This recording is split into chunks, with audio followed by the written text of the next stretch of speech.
여러분 안녕하십니까? 사이언스 투데이입니다.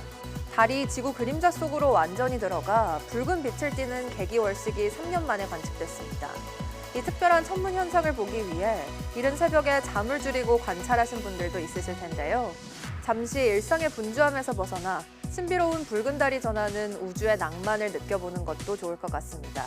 오늘의 주요 뉴스입니다.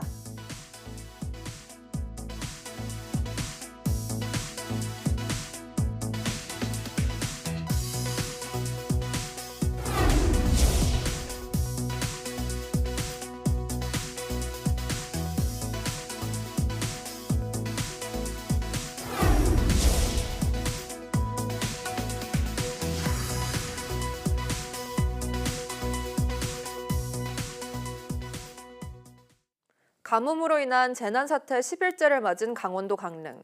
취수원을 지키려는 노력은 오늘도 이어지고 있습니다. 하지만 상황이 호전되지 않으면서 주민들의 불편은 점점 커지고 있습니다. 지환 기자가 보도합니다. 전북 지역에 쏟아진 비는 이번에도 동해안엔 닿지 못했습니다. 극심한 가뭄으로 재난사태를 맞은 강원도 강릉. 지난 6달 동안 내린 비는 불과 336mm, 평년의 36% 수준으로 앞으로 열흘간 비 예보마저 없습니다. 주민들은 불편하고 답답합니다. 밥하고 마실 물이야 생수로 한다 쳐도 수도가 끊기면 설거지에 빨래, 샤워, 무엇보다 화장실까지 걱정이 태산입니다. 급수 제한이 시작된 대형 아파트 단지는 더합니다. 강릉시가 단지에 연결된 수도관을 막아 저장된 저수탱크 물만 아껴 사용하는 중인데 제때 급수가 이뤄질지 의문입니다. 빨래도 모아서 하고 샤워 같은 것도 한 좀 참았다 하라 이런 식이지. 물 내릴 때 그 수도를 계속 몇 번 보고서 내려라, 아니면 뒤에 페트병에다가 물을 넣어가지고 다시 집어넣고 조정을 해라, 그런 식이고 끈기에는 대책이 일단은 없을 것 같은데. 강릉 지역 커뮤니티에는 단기 이사나 전학을 고려한다는 주민 호소도 이어지고 있습니다. 교육청의 원격 수업 검토를 요구하는가 하면 원정 빨래나 목욕을 하고 있다는 불만도 제기됩니다. 인근 도시에서 물을 퍼와 정수장과 취수원에 쏟아붓는 노력은 계속해서 이어지고 있습니다. 두 번째 국가소방동원령이 발령된 가운데 투입된 소방차 80대에 군 차량은 무려 400대, 산불 헬기에 해경이나 해군 함정까지 군사작전을 방불케 합니다. 하지만 취수원인 오봉저수지 저수율은 지난 5월 80%대에서 7월엔 30%대로 뚝 떨어지더니 현재는 12%대에 불과합니다. 저수율이 한 자릿수로 내려가면 시간제와 격일제 단수가 이미 예고된 상황. 강릉시의 안일한 대처를 질타하는 목소리가 나오는 상황에서 민주당 강릉시 지역위원회는 강릉시장이 국회와의 예산 협의를 거부했다는 비판 성명을 발표했습니다. YTN 지환입니다. 불과 2주 만에 메마른 땅으로 변해버리는 이른바 돌발 가뭄이 갈수록 잦아지고 있습니다. 폭염이 땅을 빠르게 말리면서 나타나는데 기후변화로 그 위험성이 커졌습니다.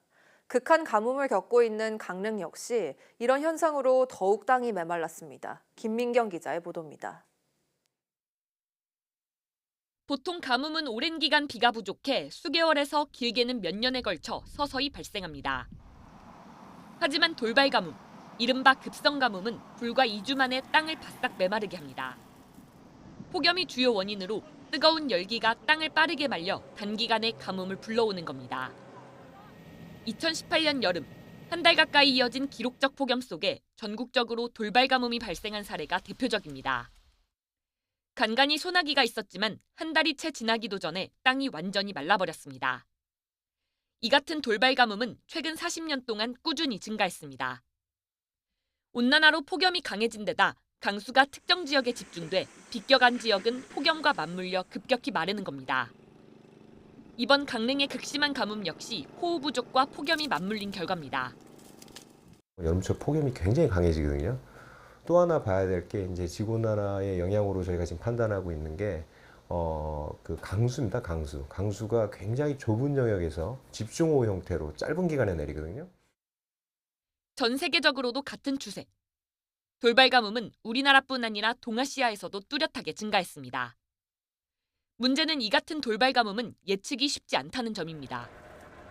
강수량과 2, 3주간의 폭염 예측을 함께 고려해 토양 수분을 추정해야 하기 때문입니다.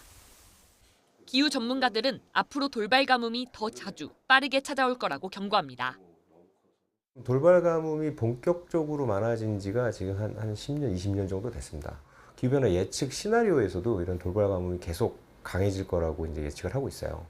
아마 폭염 증가하는 것만큼이나 돌발 가뭄도 위험이 계속 증가할 겁니다. 새로운 유형의 재난으로 떠오르는 돌발 가뭄. 예측 체계 개선과 대응 방안 마련이 어느 때보다 시급합니다. YTN 김민경입니다.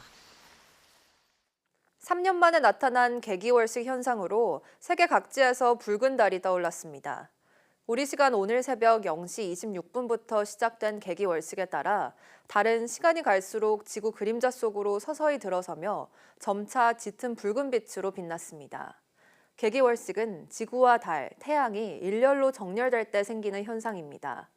이때 달은 지구 그림자에 가려 태양빛을 직접 받지 못하는데 태양빛 일부가 지구 대기층을 지나 굴절돼 달에 도달하면서 붉게 보이게 합니다. 붉은 빛의 정도는 대기 오염 수준과 모래 폭풍, 산불 연기 등 변화하는 대기 조건에 따라 결정됩니다. YTN은 급격한 기후변화가 원자력 발전소 안전에 어떤 영향을 미치는지 연속 보도합니다. 위기의 원전 오늘은 첫 번째로 기후위기로 산불의 위험성이 점점 커지고 있는 지금 원전은 얼마나 안전할지 살펴봅니다. 고한석 기자가 현장을 다녀왔습니다. 2022년 3월 경북 울진에서 발생한 초대형 산불. 불길은 한울 원자력 본부 코앞까지 번졌습니다. 제가 있는 이곳은 한울 원전 인근입니다. 당시 산불이 원전 울타리 안으로 직접 번지지는 않았지만 원전 주변에 있는 전력 송전선을 파손시켰습니다. 이로 인해 한울 원전 1호기부터 5호기까지 원자로 출력이 절반 수준으로 급격히 줄었고 이 상태는 무려 나흘 동안이나 이어졌습니다. 더 심각한 문제는 국가 원자력 재난관리 시스템인 아톰케어의 전용 회선 4개가 산불로 훼손됐고 방사선 환경 감시 장비 24개의 정보 전송이 8시간 동안 중단됐다는 겁니다. 국가 재난관리의 주요 기능이 마비되는 사태였습니다.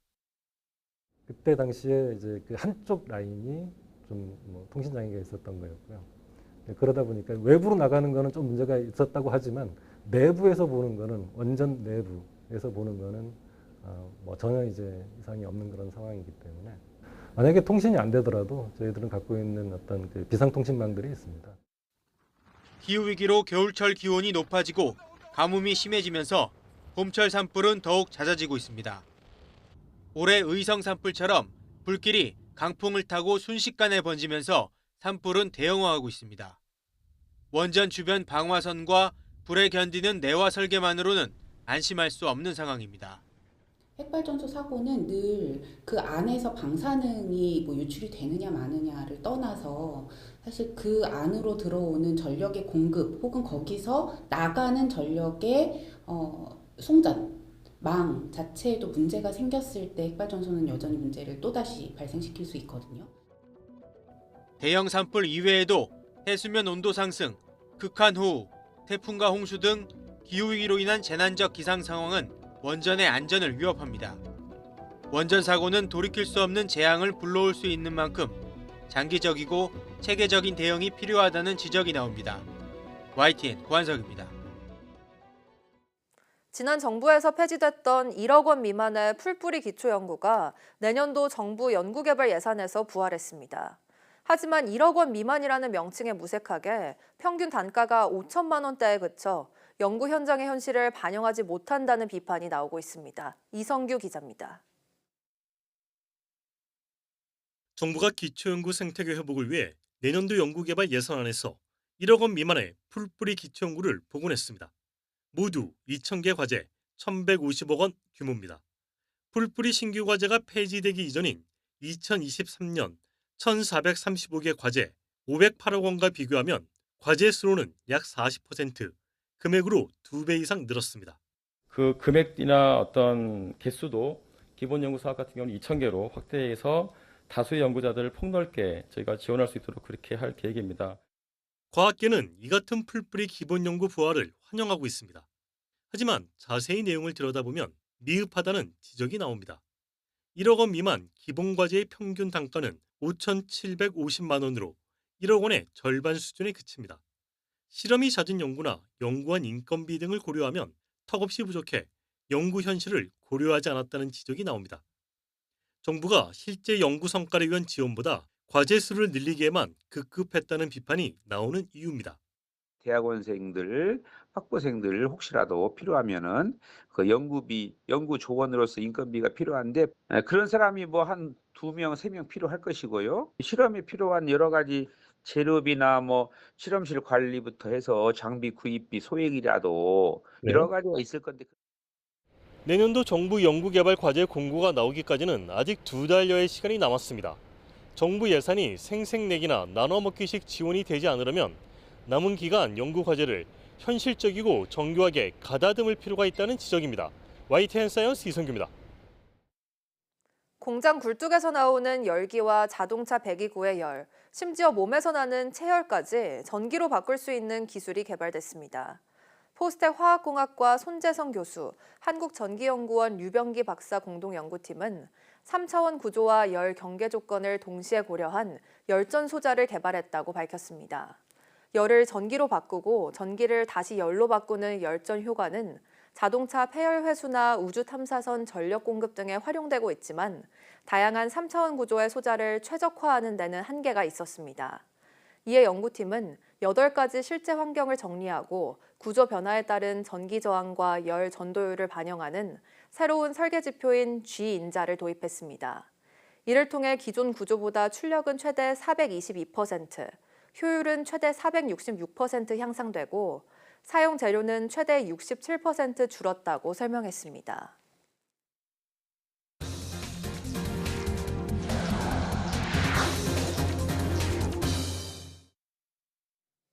3년 전 세상에 첫 선을 보인 생성형 인공지능 AI 때문에 미국 청년층의 고용이 충격을 받고 있다는 실증적인 연구 결과가 나왔습니다. 한때 각광을 받았던 소프트웨어 개발 분야가 가장 큰 타격을 받고 있는데요.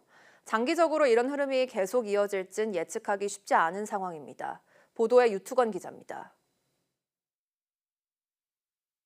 AI 열풍 속에 엄청난 호황을 누리고 있는 미국의 거대 IT 기업들은 천문학적인 신규 투자에 나서고 있습니다. 그러면서도 한쪽에선 대규모 해고를 이어가고 있습니다. 소프트웨어 개발처럼 AI로 대체하기 쉬운 업무에서 젊은 직원들이 직격탄을 맞고 있다는 분석이 잇따랐습니다. 이런 분석을 뒷받침하는 스탠퍼드 대학의 연구 결과도 나왔습니다. 챗GPT가 출시된 2022년 10월을 기준으로 봤을 때 소프트웨어 개발자의 고용 규모는 거의 20%나 감소한 것으로 나타났습니다. 그런데 25세 이하 직원만 급격하게 줄었고 30세 이상은 오히려 늘어났습니다. 이런 현상은 고객센터 상담원이나 사무실 안내원 같은 고객 서비스 분야에서도 비슷하게 나타났습니다. 나이 든 직원들의 경우 다른 부서와의 협업처럼 AI로 대체할 수 없는 유연한 능력을 갖춰 살아남을 수 있었다는 분석이 나왔습니다. 당연히 컴퓨터 관련 분야 대학 졸업생들의 취업문도 극도로 좁아졌습니다. Like coding and computer science are quickly becoming obsolete, and I hesitate to use that word, but it's true.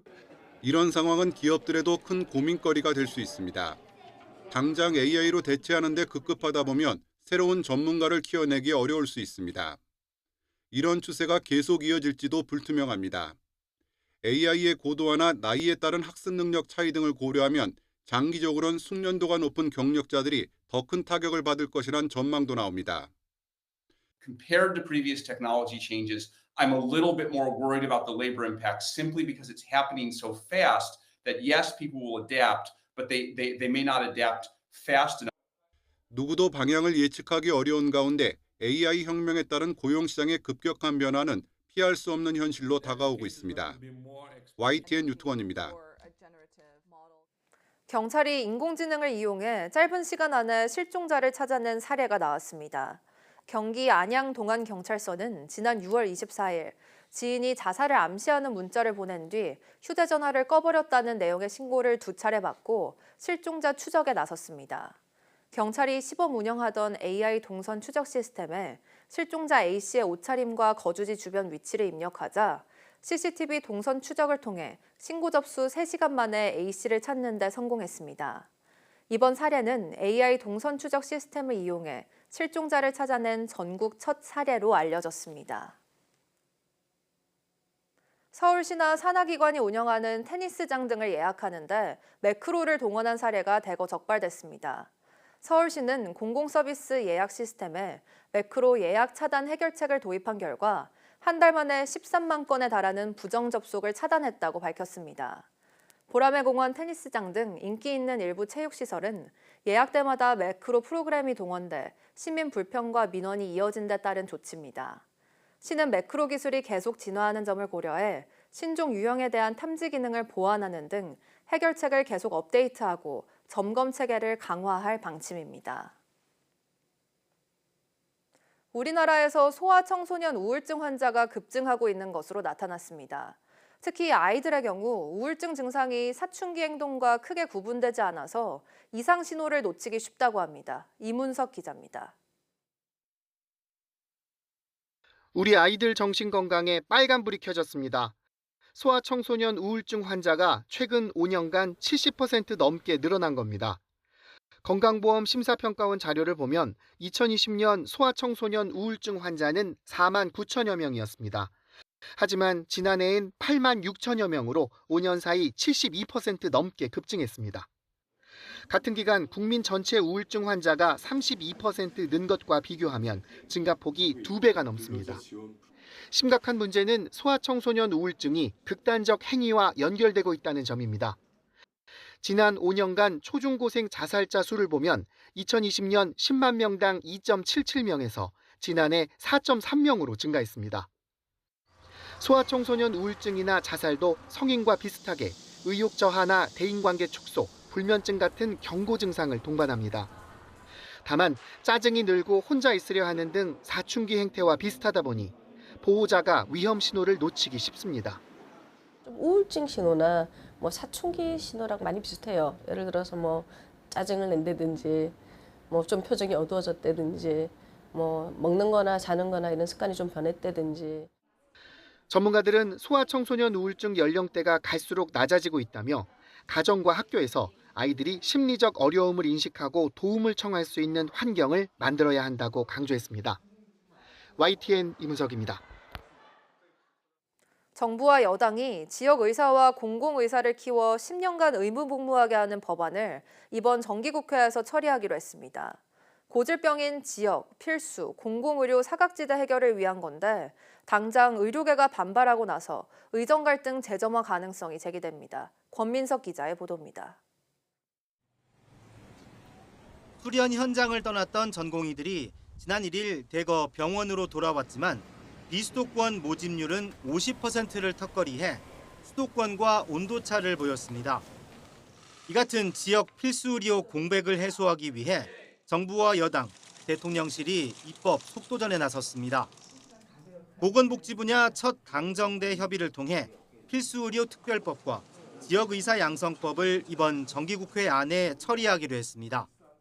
하루 이틀 논의한 것도 아니고 과거 오랜 시간부터 지역 필수 공공의료에 대한 논의가 있었으니까 입법 속도를 좀 낼 수 있도록 정부 준비를 철저히 해달라 이런 주문을 하셨고, 의대 신입생 일부를 지역 공공의사 전형으로 선발하고 이렇게 양성한 의사를 10년간 의무복무시키는 게 골자입니다. 필수 지역의료 수가도 가산해주는 대신 의무복무를 이행하지 않으면 의사 면허를 취소한다는 제재 조항도 담겨 있습니다. 내부적으로 이르면 2028학년도부터 지역의사 전형 신설 등을 검토하는 것으로 알려졌습니다. 의사 1명 배출에 10년 가까이 걸리는 만큼 더는 지체할 수 없다는 절박함이 깔려 있습니다. 하지만 1년 6개월의 의정 갈등 터널을 이제 겨우 벗어난 의료계 반발을 다시 넘어서는 게 난제입니다. 대한의사협회는 의료 개혁에 동참하겠다면서도 준비 안 된 정책을 강행하면 저항할 수밖에 없다고 강조했습니다. 또 면허 취소 규정은 위헌적 발상이며 수당과 학비 지원만으론 의무 복무를 유도하기 어렵다고 비판했습니다. 강압적으로 밀어붙이거나 아니면 과학적 근거 없이 합리적인 결론에 이르는 과정 없이 정책이 입안되고 그게 진행이 된다면 결코 성공하지 못할 것이다. 이렇게 저희가 생각을 하고 일각에선 대의명분을 앞세운 정부의 G80 의료 강화 추진 과정에서 의정 갈등 2라운드가 발발할 수 있다는 우려도 제기됩니다. YTN 권민석입니다.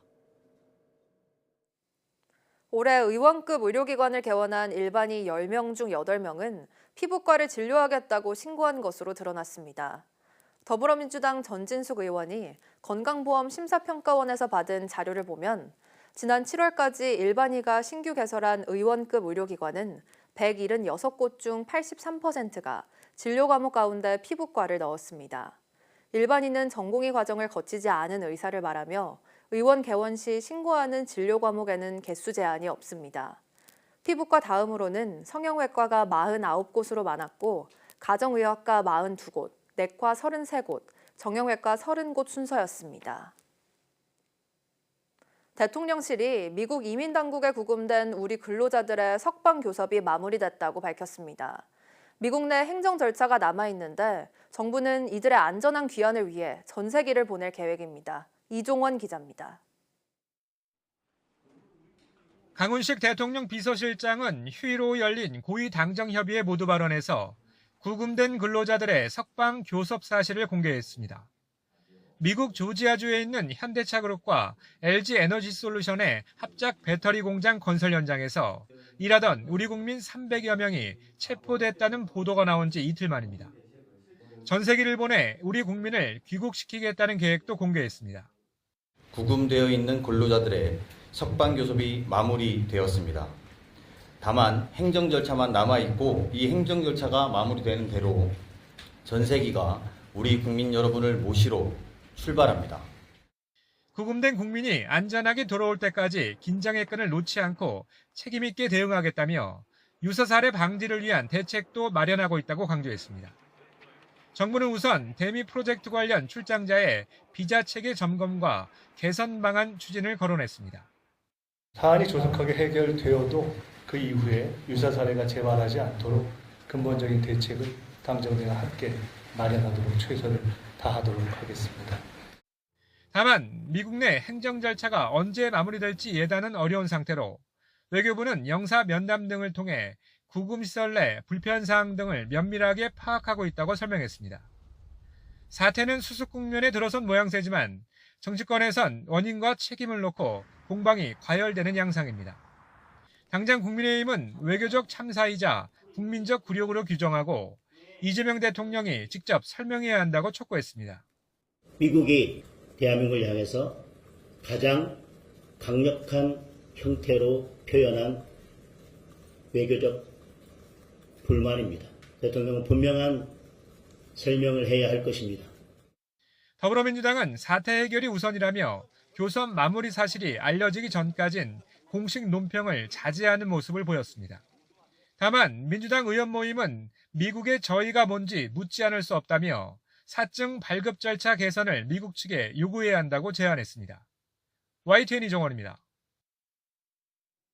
미국 이민당국에 체포된 한국인 근로자들이 강제 추방이 아닌 자진 출국 형식으로 귀국하는 방안이 유력한 것으로 전해졌습니다. 우리 정부는 미국 ICE, 즉 이민세관 단속국에 의해 구금된 한국인 300여 명에 대해 자진 출국 형식으로 귀국시키기로 미국 정부와 교섭을 마무리한 것으로 알려졌습니다. 자진 출국은 강제 추방과 달리 본인이 스스로 미국을 떠나겠다고 동의하고 출국하는 것이기 때문에 추방 기록이 따로 남지 않게 됩니다. 이 때문에 불법 체류한 기간이 180일 미만인 경우 별도의 입국 금지 기간이 없어 나중에 다시 미국에 입국할 때 이로 인한 제재가 없게 됩니다. 정부는 막판 변수가 생기지 않는 한 이르면 오는 10일, 즉 모레는 전 세계를 통해 구금된 한국인들의 귀국이 가능할 것이라고 보고 있습니다.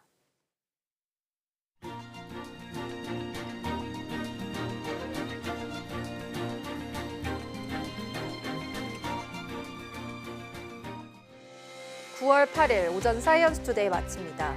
오후 뉴스도 많은 시청 바랍니다. 시청해주신 여러분 고맙습니다.